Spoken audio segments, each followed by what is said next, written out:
আপনি কি কখনো ট্যাবলেট স্ট্রিপের পেছনে থাকা লাল রঙের বক্সের মধ্যে কিছু লেখা নোটিস করেছেন? যেমন শিডিউল H 1 বা জি এটসেট্রা। এইগুলো কোনো ওয়ার্নিং না, এগুলো হলো গুরুত্বপূর্ণ কিছু আইন। আর বিশেষ করে আপনার সেফটি। এইগুলোকে মেনলি বলা হয় schedule drug category. Schedule drug মানে হলো সরকার এই ওষুধগুলোকে নির্দিষ্ট নিয়মে নিয়ন্ত্রণ করে।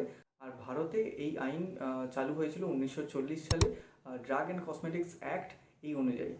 আর শিডিউল বলতে বোঝায় যে মেডিসিন কোন ক্যাটাগরিতে পড়ে এবং সেগুলোকে কিভাবে আমরা ইউজ করতে পারবো। এরপর একটা কোশ্চেন মাথায় আসবে যে লাল রং তাহলে কেন? লাল রঙের মানে হলো এটা প্রথমত অ্যাটেনশন গ্র্যাব করে, সেকেন্ডলি এটা ডেঞ্জার বা কশিয়াস এটা বোঝানোর জন্য, আর থার্ড হলো যাতে পেশেন্ট মিস ইউজ করতে না পারে। আর মেনলি লাল রঙটা আমাদের ব্রেনে একটা অ্যালার্ট সিগন্যাল তৈরি করে, যেটার কারণে এটাকে গ্লোবালি ওয়ার্নিং হিসেবে ব্যবহার করা হয়। এবার চলো আমি ধীরে ধীরে একটা একটা শিডিউল নিয়ে আলোচনা করি। প্রথমে আসছি শিডিউল H।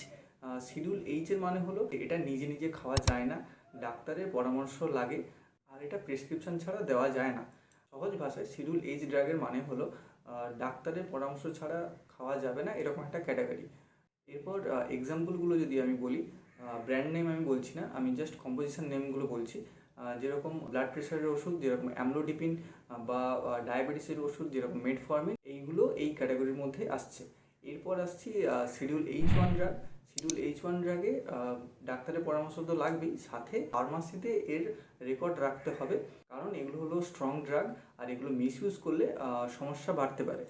যেরকম হলো বিভিন্ন অ্যান্টিবায়োটিক্স যেরকম সিফিক্সিন বা লেভোফ্লক্সাসিন, এছাড়া অ্যামক্সিসিলিন এবং ক্ল্যাভোলিনিক অ্যাসিডের যে কম্বিনেশন ড্রাগগুলো পাওয়া যায় সেগুলো এই ক্যাটাগরির মধ্যে পড়ছে।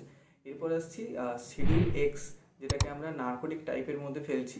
এগুলো কিন্তু হাইলি কন্ট্রোলড করা হয়, কারণ এর অ্যাবিউজ বা অ্যাডিকশানের চান্স অনেকটাই বেশি, যেমন ডায়াজিপাম, মরফিন, অ্যালপ্রাজোলাম এটসেট্রা। তো সহজ ভাষায় বলতে গেলে এই শিডিউল X ড্রাগ হলো হাইলি রেস্ট্রিক্টেড এবং স্পেশাল পারমিশন ছাড়া পাওয়া যায় না, এরকম একটা ক্যাটাগরি। এরপর আসছি schedule G drug. Schedule G drug কিন্তু ডাক্তারের সুপারভিশন ছাড়া ব্যবহার করা ঠিক নয়, যেমন হরমোনাল ড্রাগ প্রেডনিসোলোন, এছাড়া থাইরয়েডের মেডিসিন যেরকম লিভোথাইরক্সিন এটসেট্রা। এরপর আরেকটা ক্যাটাগরি আছে OTC ড্রাগ, মানে ওভার দ্য কাউন্টার ড্রাগ। এগুলো খাওয়ার জন্য কিন্তু আপনার প্রেসক্রিপশন লাগে না, আর ডাক্তারের পরামর্শও লাগে না, এগুলো নর্মাল ডেলি বেসিসে ইউজ করে থাকি। যেরকম জ্বর হলে আমরা প্যারাসিটামল খেয়ে থাকি নর্মাল ডোজে, সেইগুলো, বা ORS বা অ্যান্টাসিড যেরকম ডাইজিন এটসেট্রা, এইগুলো এই OTC ড্রাগের টাইপের মধ্যে পড়ছে। তো এই ছিল আজকের আমার শিডিউল ড্রাগ ক্যাটাগরি নিয়ে ভিডিও। আশা করি এই ভিডিও কিছুটা হলেও ইনফরমেটিভ লাগবে। যদি ভিডিওটা ভালো লেগে থাকে তাহলে একটা ফলো করে দিও, লাইক করে দিও, আর সাধারণ মানুষকে অ্যাওয়ার করার জন্য এটাকে একটু শেয়ার করে দিও। তো আজকের মতো এখানেই শেষ করছি, চলো টাটা।